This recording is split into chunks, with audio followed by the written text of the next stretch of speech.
Syederalun tim dokter hewan dari Balai Veteriner Medan bersama tim kesehatan hewan dari Dinas Pertanian Aceh Besar melakukan investigasi penyakit mulut dan kuku atau PMK pada hewan ternak di sejumlah kecamatan pada Kamis 12 Mei 2022.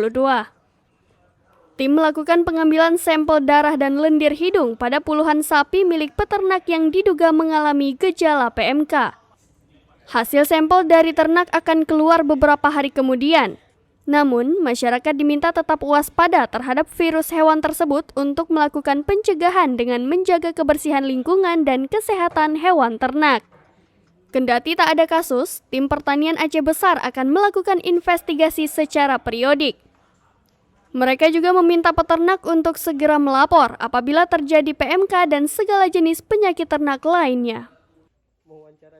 Dari Aceh Besar, Henry, Serambi On TV.